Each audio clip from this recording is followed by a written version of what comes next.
Saludo a todos mis hermanos con la paz del Señor. Antes de comenzar la prédica de esta mañana, permítame dar solo un par de anuncios. La una es recordarles, por favor, los guantecitos que les había requerido. Se llaman guantes de nitrilo o guantes de manejo, también los conocen, talla M.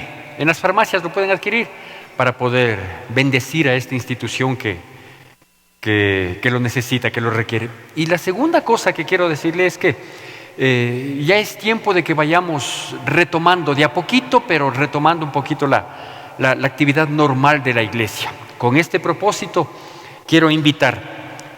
Usted que escucha a lo mejor no va a ser de los invitados, pero yo sé que tiene alguien a quien invitar.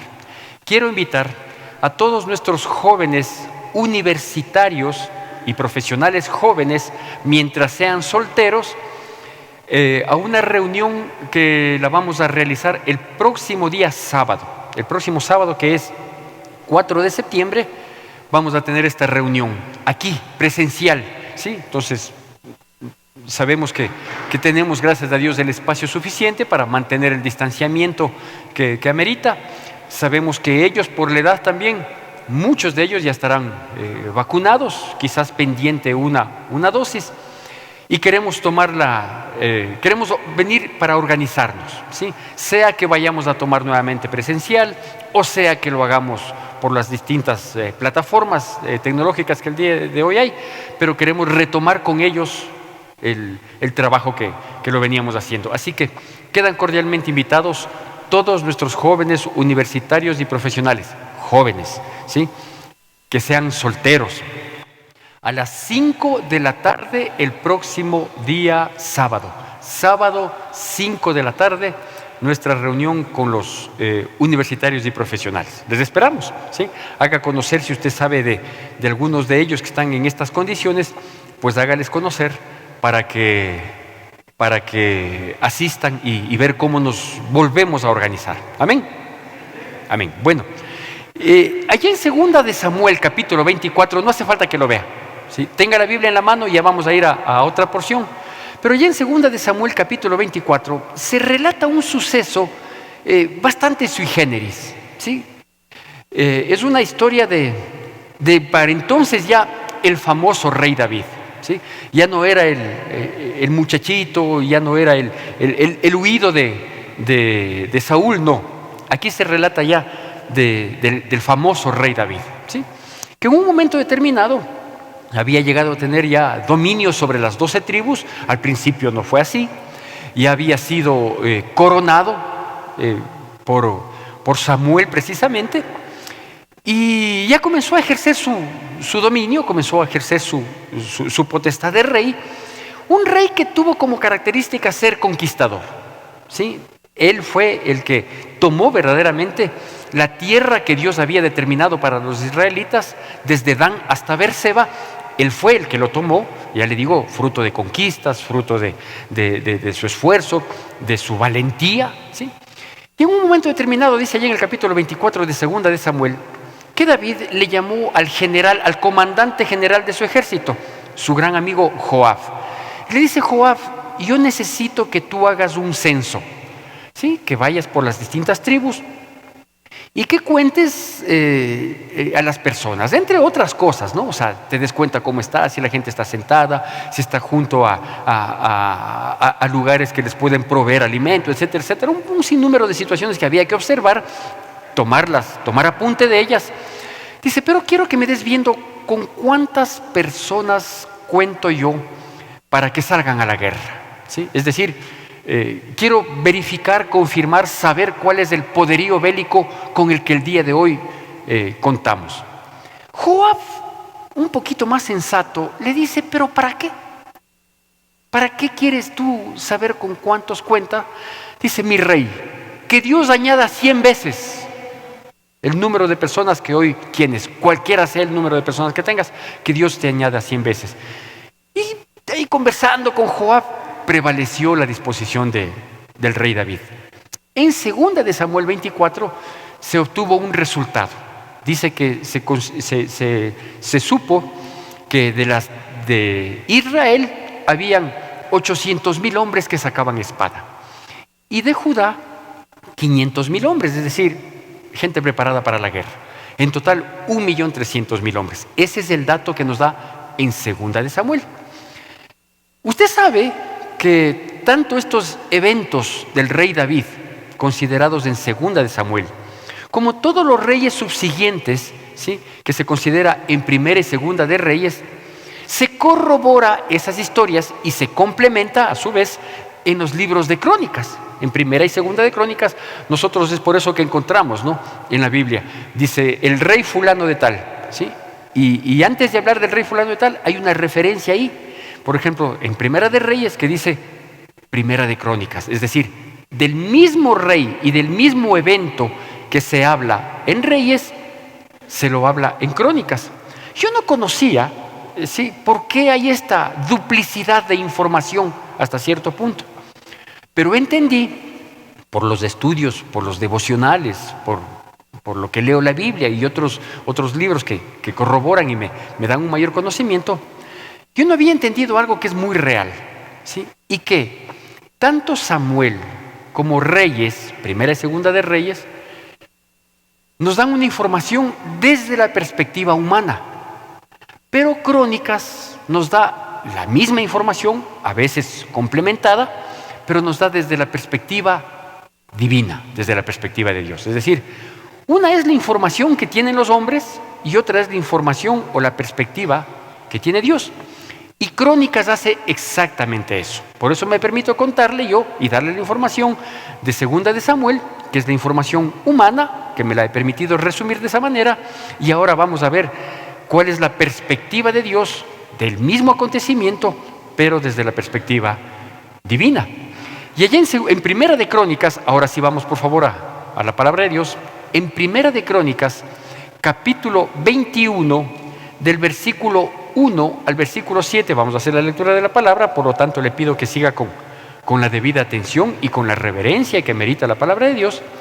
1 de Crónicas, capítulo 21, versículos del 1 al 7, dice así. ¿Tenemos todos, amén? 1 de Crónicas, capítulo 21, versículos del 1 al 7. Hago la lectura, la atención y la reverencia debida a la bendita palabra de Dios. Dice así: pero Satanás se levantó contra Israel e incitó a David a que hiciese censo de Israel. Y dijo David a Joab y a los príncipes del pueblo: id a hacer censo de Israel desde Berseba hasta Dan, e informadme sobre el número de ellos para que yo lo sepa. Y dijo Joab: añada Jehová a su pueblo 100 veces más, rey, señor mío. ¿No son todos estos siervos de mi señor? ¿Para qué procura mi señor esto, que será para pecado a Israel? Mas la orden del rey pudo más que Joab. Salió por tanto Joab y recorrió todo Israel, y volvieron a Jerusalén, y dio la cuenta del número del pueblo a David. Y había en todo Israel 1,100,000 que sacaban espada, y de Judá 470,000 hombres que sacaban espada. Entre estos no fueron contados los levitas ni los hijos de Benjamín, porque la orden del rey era abominable a Joab. Asimismo, esto desagradó a Dios e hirió a Israel. Bueno, aquí nos da otra cifra, ¿sí? En 1 de Samuel 24 eran en total 1,300,000, 800,000 de Israel, 500,000 de Judá. Aquí nos da una cifra mayor inclusive, ¿sí? Dice que fue 1,100,000 de Israel y 470,000 de Judá. Es decir, estamos hablando de más de 1,5 millones de personas, solo de los que sacaban espada. ¿Sabe qué tiempo demoró hacer este censo? Obviamente era recorrer una extensión inmensa, desde Dan hasta Berseba, y había que recorrerla en caballo, ¿sí? Había que ir más de una persona para poder cumplir la orden del rey. Demoró 9 meses, 20 días, dice la palabra de Dios, el hacer este censo, ¿sí? Y al cabo de 9 meses, 20 días, ¿sí?, regresa y le dan este informe. Este informe que termina diciendo que le pesó a David haberlo hecho, haber recibido el informe. Dicho de otro modo, fue un esfuerzo, fue un sacrificio, fue un gasto que no trajo ningún beneficio. ¿Sabe cuántas actividades, sabe cuánta dedicación, sabe cuánto empuje, empeño, gasto a veces nosotros hacemos en cosas que a la vuelta de la esquina, si fuéramos sensatos y nos damos cuenta, no trae ningún beneficio, ¿no? No trae ningún beneficio. Y digo, a veces le ponemos tanto énfasis, tanto ímpetu en tal o cual situación de nuestras vidas, que a la postre, con el tiempo nos damos cuenta y decimos, de gana lo gasté, de gana dediqué, perdí mi tiempo, gasté energías en muchas cosas. Pero yo quiero ir a la intencionalidad del por qué a veces caemos en este tipo de situaciones. Aquí nos aclara bien la palabra y comienza diciendo en el versículo 1 que fue Satanás el que impulsó para hacer eso. Es decir, muchas de las cosas que inocentemente nosotros, invertimos tiempo, dedicación, dinero, atención, recursos de toda índole, ¿sí? No nos damos cuenta que quien impulsa, quien está por detrás del espíritu que nos impulsa, es satánico. Y con esto no estoy diciendo ni en David ni en nosotros que estemos poseídos. No estamos poseídos. Somos cristianos, somos hijos de Dios. Leemos la palabra, oramos, asistimos a la iglesia, tratamos de tener un buen testimonio. O sea, todo perfecto como hijos de Dios, como debe ser. Pero a veces tenemos estos impulsos que vienen de parte de Él. ¿Sí? ¿Cómo lo hace? La Biblia nos dice muy claramente que Él manda dardos de fuego a nuestra mente, es decir, manda pensamientos, manda ideas que hayan cabida en nuestra mente y terminamos siendo como Él, necios. De pronto hay un Joab en nuestras vidas que nos quiere hacer caer en cuenta y dice, ¿pero para qué? Pero pastor, ¿qué ganamos con eso? No, yo quiero. Pero haciendo, esfuerzo versus beneficio, no hagamos. Sí, nada perdemos. Ese rato uno dice nada perdemos. Pero a la postre uno se da cuenta. No sé si usted en nuestros tiempos de oración normalmente, yo digo por mí, a mí me pasa eso en mi tiempo de oración. Estoy orando, le digo, Señor, yo quiero hacer tu voluntad, yo quiero vivir para agradarte, Señor, quiero dar los pasos que tú tienes planificados para mi vida y no quiero desviar mi camino, ayúdame. Y comienza Dios a redarguirme y a mostrarme ciertas intenciones que he tenido en mi corazón, ciertas cosas que yo he hecho y que Dios me dice, párale por ahí. Eso no trae ningún beneficio, eso más bien hasta te puede traer perjuicio. Y es ahí, en mi tiempo de oración, puede ser que con usted trabaje de manera diferente, como lo hizo aquí. Aquí no le redarguyó Dios directamente a él.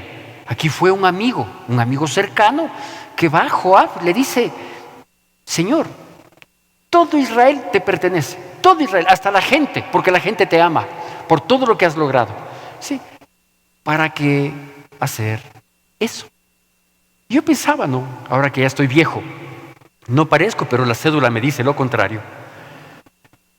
Yo pensaba, ¿cuántas veces hubo un Joab en mi vida personificado en mis padres, por ejemplo? ¿Pero para qué, mi hijo? No, deje nomás, mami. Un Joab personificado en un padre, en un hermano mayor, en mi caso, yo soy el sexto de 7 hermanos, ¿sí? En un buen amigo de los buenos verdaderamente, ¿sí?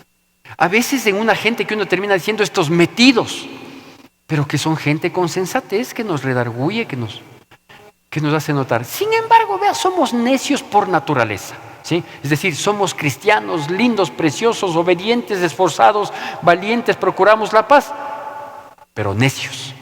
Porque a la vuelta de la esquina, sí, hay una naturaleza pecaminosa en nosotros que aflora. ¿Impulsada por quién? Por Satanás. Este dato no nos da, por ejemplo, 2 de Samuel. Por eso le decía que el libro de Crónicas es una información desde la perspectiva de Dios. En Samuel solo dice que él decidió hacerlo, ¿sí? Pero aquí nos dice claramente en el versículo 21, pero Satanás se levantó contra Israel para incitarle a él a que haga. La primera situación que esa información adicional que nosotros vemos. La segunda situación que nosotros vemos es que él David no consideró que esto, ¿sí?, iba a terminar atentando contra Dios. Y si algo nosotros no solemos hacer es considerar las cosas respecto de Dios. A veces consideramos las consecuencias humanas, a veces consideramos los presupuestos, ¿no es cierto? Es decir, ¿qué es un presupuesto? Es saber lo que pudiera venir adelante y tratar de cubrirlo, ¿no? Ese es el presupuesto. Pero respecto de Dios a veces nosotros no consideramos el presupuesto. Típico, ¿sí? Yo quiero esto. ¿Por qué? Porque me gusta, porque lo he esperado por mucho tiempo, porque tengo para adquirirlo, hablando sea de manera pecuniaria o de otro tipo de situaciones, ¿no es cierto? Como por ejemplo, los chicos y las chicas que pretenden a tal o cual persona, dice, ve, siempre me gustó esa chica, siempre le presté atención, nunca hubo la oportunidad, me encantaría ser amigo porque me encantaría ser novio de esa chica, y justo coincidimos en una reunión, en un mismo sitio, y ya cruzamos palabra, ya somos amigos, y yo quiero que sea mi enamorada. Amén. Sí, yo no sé, qué lindo es Dios cómo permite esas coincidencias, ¿sí? Pero uno no presupuesta en relación con Dios. A ver si es que Dios está de acuerdo, si es que Dios me da un camino a seguir en esa relación de amistad, para ver si es que de pronto veo si conviene o no conviene, si tiene alguna idea de Dios, si podrá algún momento ser temerosa de Dios. No, ya coincidimos, por algo será. ¿Se ha oído esta palabra que nos mete en terribles problemas? Nosotros no, por algo será. Es para salirme con el apetito mío, con el apetito carnal, ¿sí? Y de pronto hay alguna situación, digo, por algo será. Hay personas inclusive que terminamos blasfemando el nombre de Dios porque decimos no solo que son coincidencias, sino que son cristoincidencias, ¿sí? Es decir, Dios mismo permitió. Dios permite un montón de cosas, pero en nosotros está la decisión.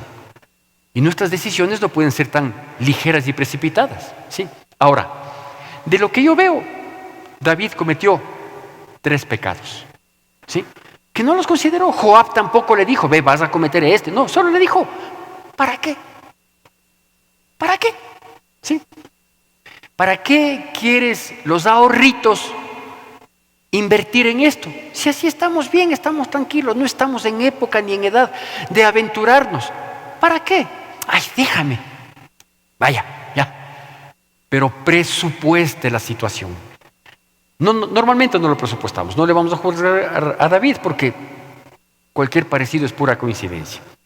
3 pecados que cometió David. ¿Qué pasó? ¿Por qué son pecados? Porque fue incitado por Satanás.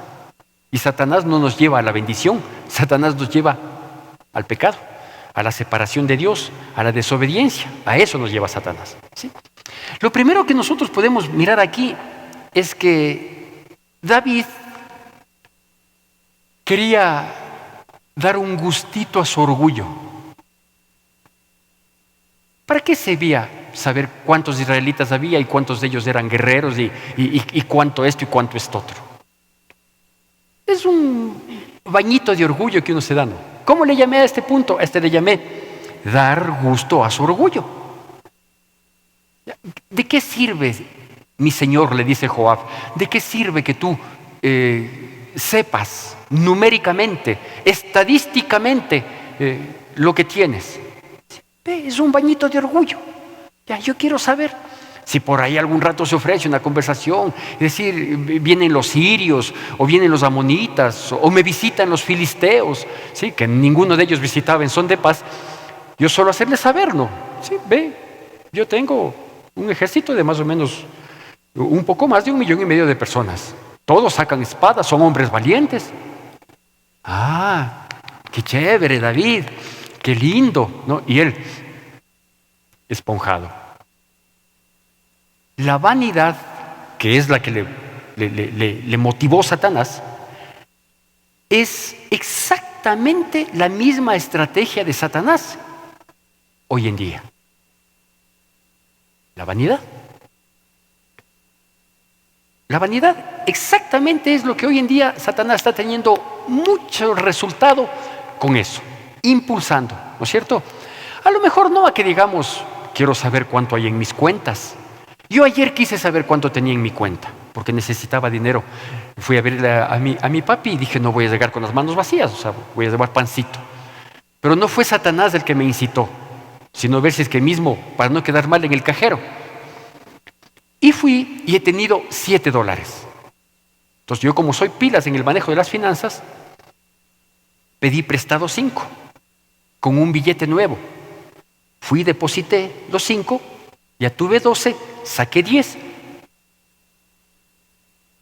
Pero no era la vanidad pues la que me decía, quiero saber cuánto tengo, porque yo sabía que tenía menos de 10. Lo que no sabía es cuánto tenía que depositar para poder sacar los 10. Sí. Y cuando hablo de vanidad, hoy en día no estoy hablando de decir, quiero hacer un avalúo de mis propiedades. Quiero saber cuánto cuesta tanto. Quiero saber cuánto vale hoy la casa que compré en 100. Quiero saber si hoy está en 170. Eso sí sería vanidad. Si quiero saber porque voy a vender, por alguna razón específica, correcto. Pero saber por saber es vanidad. Pesarnos todos los días es vanidad. Pesarnos todos los días. Hijo, 182. Más lo que me sacrifiqué esta semana y he bajado media libra. ¿Sí? Y si sigues así, la próxima que te peses por vanidad, 200. Digo, no sientas, eso quiere decir.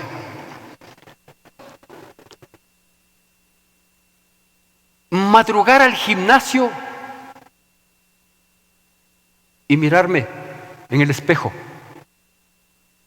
Madrugar para hacer ejercicio y ser saludable no es vanidad, pero madrugar o hacer esfuerzo o abrirme espacio, ¿sí?, para el gimnasio, solo para tomarme una selfie así, vanidad. ¿Y sabe quién incita? El mismo. Porque uno puede justificar, ¿no? Uno puede justificar. Decir, no, yo hago por salud. ¿Y por qué te quedas viendo al espejo constantemente si lo haces por salud? Si haces por salud, haga. Punto, se acabó, ya. Y así hay un sinnúmero de cosas que Satanás está incitando. ¿Para qué? Para este primer punto. Para dar un gustito al orgullo. Primer aspecto. Segundo aspecto, que fue terrible, ¿no? Usted sabe que el orgullo es uno de los pecados abominables a Jehová, ¿sí? Entonces, por eso le digo, 3 pecados, al menos los que yo avanzo a ver. El segundo pecado, sí, que fue terrible, y en el caso de él, y en el nuestro igual, es el pecado de incredulidad. Incredulidad. Es decir, yo quiero saber cuál es el potencial que tengo en mi vida, dámese académico, dámese económico, dámese social, un potencial, ¿no es cierto? Yo quiero saber cuál es mi potencial, porque de eso depende, pues, mi futuro, mis pasos posteriores. Entonces yo quiero saber si soy todavía buen amigo del que ahorita está en el alto cargo, para el día de mañana saber que puedo acudir a él y pedir un trabajo para un hijo mío. Yo quiero saber, ¿sí? Es decir, la incredulidad es el pecado de decirle a Dios, Señor, yo sé cómo puedo hacer las cosas, deja nomás. Y eso hizo David. Cometió el pecado de incredulidad, ¿sí?, porque él quería saber su condición humana, su potencial como rey, como guerrero, como líder, olvidando que él llegó ahí, no por él, sino por Dios. Por Dios, no nos olvidemos. ¿Para qué necesito yo saber cuál es mi potencial? Para desmerecer el poder de Dios sobre mi vida. Así termina siendo. Y la incredulidad es pecado. Claro que es pecado. No es solo falta de fe. No. La incredulidad es pecado. Porque si yo hoy compro la lotería, por eso no compro. Primero, porque Dios es un Dios, no es un Dios de azar. Dios no es un Dios injusto, que dice, compren todos y que el pastor se gane, ¿sí? O sea, todos aporten y yo me llevo solito. Eso es injusto. Y Dios no es Dios de injusticia, entonces no compren la lotería. Pastor, es que yo quiero ofrendar. Mentira. Lo que usted quiere es enriquecerse, y de manera fácil. Y eso no es el camino de los cristianos. El enriquecimiento, aunque fuera por la suerte, el enriquecimiento fácil no es de parte de Dios, porque dice que el que se enriquece fácilmente, prontamente caerá. Proverbios. Entonces, el querer asegurar de una u otra manera la situación es desmerecer, por un lado, el poder de Dios y por otro lado, la dependencia que debe haber con Dios, pues. ¿Cierto?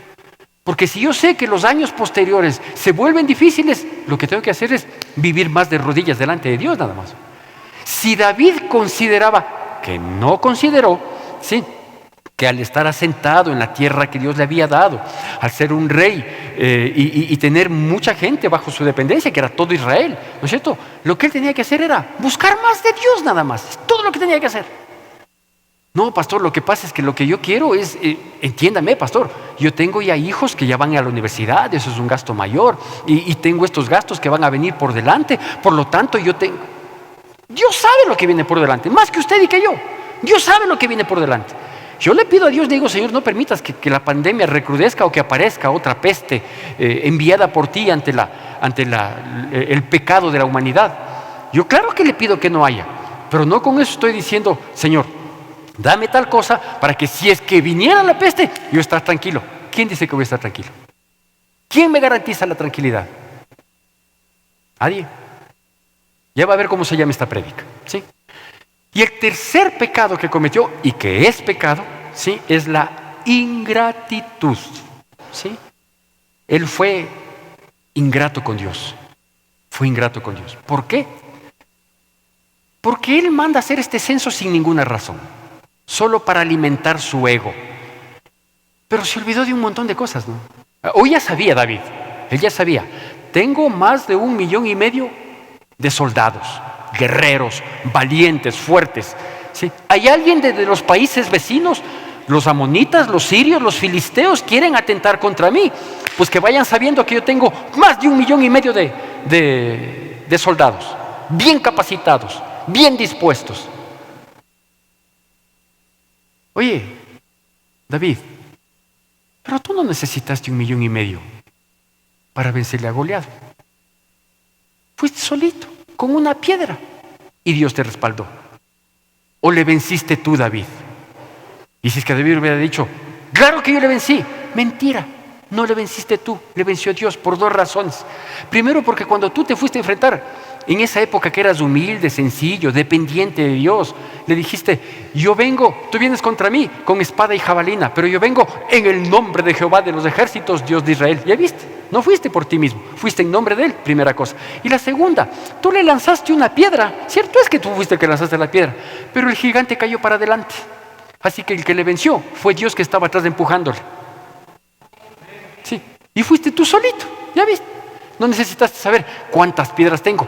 Llevaste 5 piedras porque sabías que el filisteo tenía 4 hermanos más. Ahí dependías de Dios. Y ahora no, pues hoy como dependes de tus posibilidades, de tus condiciones, de tus títulos, de tus posgrados. Ahora dependes de tu apellido, de la posible herencia. O sea, hay un montón de tonteras de las cuales uno quiere depender, oiga. Y todo incitado por Satanás. Él se olvidó, vea, que le venció a Goliat con una piedra, no con 1,5 millones. Él se olvidó que con 600 hombres conquistó Sión, venciendo a los filisteos. Y le hizo su ciudad. Por eso es que Sión, es decir, una parte de la ciudad de Jerusalén, geográficamente hablando, sí, era su ciudad en donde él iba a festejar sus triunfos, los triunfos que su Dios le daba. Atentaron contra él los amonitas y los sirios y los venció. ¿Con cuántos contó? No se sabe con cuántos contó, simplemente se sabe que les venció. Se levantó en su contra Absalón, su hijo, ¿sí? Y él no supo qué hacer.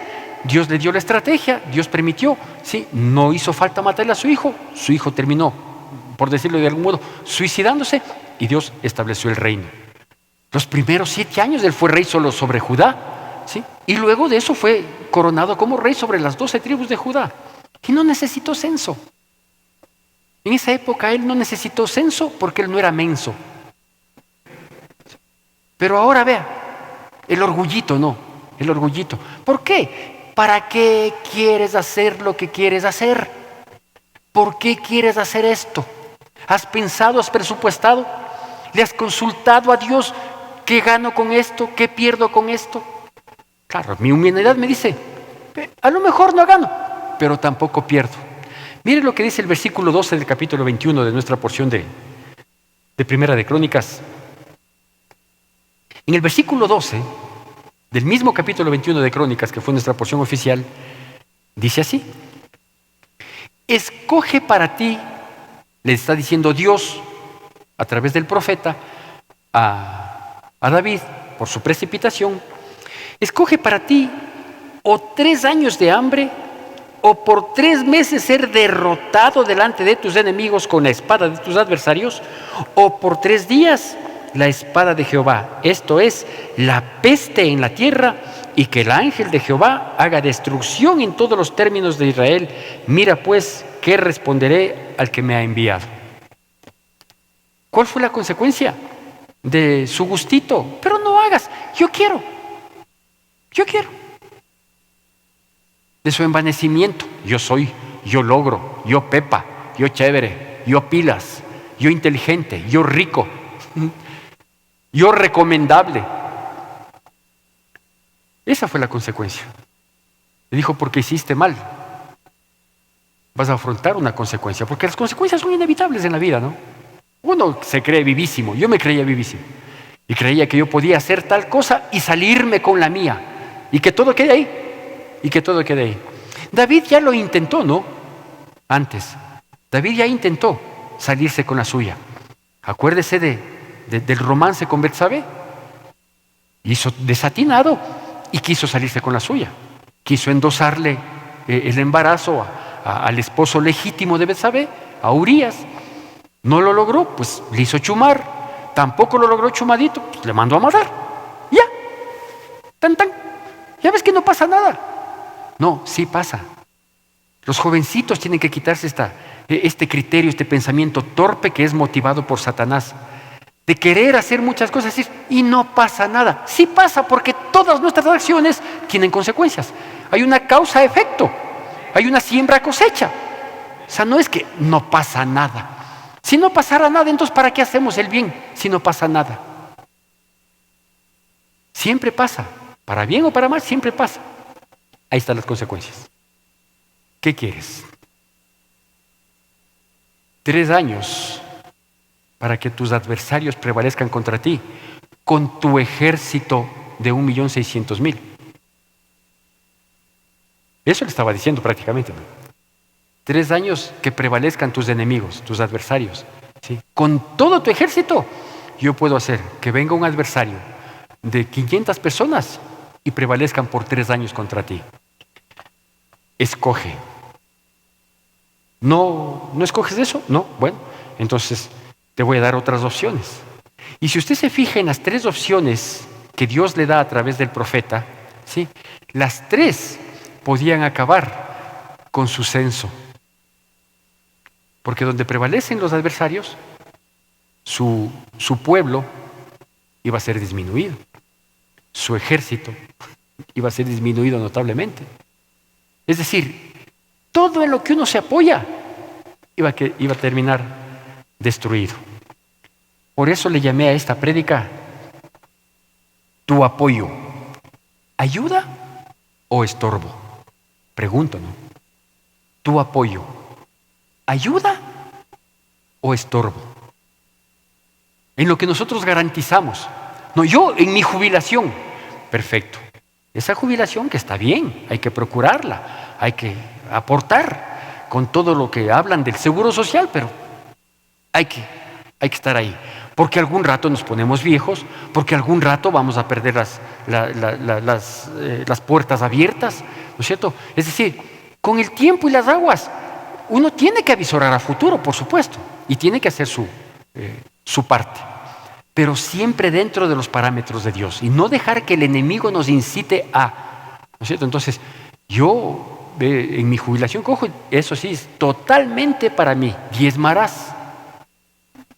Porque si eso no haces, el día de mañana vaya a ser que la jubilación no sea suficiente, habrá un momento determinado en el que necesites ¿sí? Y le vas a pedir a Dios. Y Dios va a decir, apóyate en tu jubilación. No quisiste soltar nada, ¿no es cierto? No quisiste sembrar en el reino. No siembras en el reino y ahora vienes a pedirme. Sí, afronta las consecuencias. Fueron arrebatados, ¿no? ¿Qué pasó? No oigo ni un amén. Las 3 opciones disminuían las cifras del censo, ¿sí? Y obviamente las 3 opciones también mermaban muchísimo su poder bélico. ¿Cuál? El que se había enterado. Mis hermanos, no necesitamos mucho análisis para reconocer que estamos viviendo tiempos en los que o dependemos al 110% de Dios o dependemos al 110% de Dios. No necesitamos hacer un análisis profundo. Pastor, podría preparar usted un grupo de charlas para mostraros. No necesitamos. No sé si a usted le pasa lo que a mí, pero cuando yo estoy con una persona cristiana, inmediatamente las conversaciones tienen su toque espiritual. Es decir, van saliendo situaciones, van saliendo versículos, van saliendo historias, vamos teniendo revelación, entendimiento. El día de ayer le fui a visitar a mi padre. Estaba acostadito todo el tiempo que le visité, cerca de 2 horas estuvo dormidito, solo le veía dormido. Pero estuve con mi hermano mayor. Y comenzamos a hablar de esta vida, ¿no? Todo comenzó porque estaba prendida la televisión y veíamos, bueno, no veíamos, en realidad estaban jugando fútbol. Y me comenta mi hermano, me dice, qué terrible esto de estos grandes jugadores de fútbol del día de hoy, ¿no? No doy los nombres porque vamos a salir luego en redes sociales. Dice, qué terrible estos jugadores. Dice, ¿cuánta plata cobran por 1 o 2 años de jugar? Y dice, y pensar que hay tanta necesidad en el mundo. Le digo, así es, así es. Y hablábamos, ¿no? Dice, y qué terrible cómo, qué sé yo, cantantes, artistas, actores, en esta época de pandemia han desperdiciado tanta plata cuando hay tanta necesidad y que de hecho a lo mejor no está en su entorno, pero si ponen los ojos un poquito más allá. Entonces eso nos llevó a pensar, que decir, y qué terrible esto y aquello, ¿sí? La situación política, las injusticias. Y eso nos llevó a darnos cuenta que estamos viviendo los tiempos previos al fin. Algo que no estoy descubriendo el agua tibia, ¿cierto? Si nosotros como cristianos, hijos de Dios, que por su misericordia fuimos sacados de las tinieblas a la luz admirable, para que en medio de la luz admirable tengamos claridad de entendimiento, vemos que estamos viviendo estos tiempos difíciles, ¿qué tenemos que hacer? Depender mucho más de Dios, vivir para adorarle, para agradarle, renunciar, dejar todo lo que sea un estorbo en nuestras vidas para tener una comunión plena, porque nuestra garantía y nuestro apoyo es Cristo Jesús. Permítame terminar con este versículo que corrobora y que creo que resume lo que Dios quiso que compartiéramos el día de hoy. Y está en el Salmo 147, los versículos 10 y 11. Salmo 147, versículos 10 y 11, dice así: no se deleita en la fuerza del caballo, ni se complace en la agilidad del hombre. Se complace Jehová en los que le temen y en los que esperan en su misericordia. Una vez más, la humildad es la clave del éxito. Que Dios bendiga poderosamente sus vidas en Cristo Jesús. Que la gracia de nuestro Señor Jesucristo, el amor de Dios nuestro Padre, la comunión y consolación de su Santo Espíritu sea con todos y cada uno de nosotros, y el pueblo de Dios, que es el pueblo más feliz sobre la faz de la tierra, dice: amén. Te recordamos nuestras actividades. Seguimos en oración todos los días a partir de las 9 de la noche. El jueves 2 de septiembre nuestro pastor nos compartirá un mensaje de reflexión. Madres unidas para orar todos los sábados a las 7 de la mañana a través de Zoom. Reunión de universitarios y profesionales se llevará a cabo el sábado 4 de septiembre de manera presencial en las instalaciones de la iglesia CAC. La iglesia felicita a los cumpleañeros del mes de agosto. Tu donación es importante para sostener la obra de Dios. Puedes realizar tus aportes en la cuenta de la Iglesia Evangélica Centro de Adoración Cristiana o acercarte a las oficinas de la Iglesia. Gracias por acompañarnos.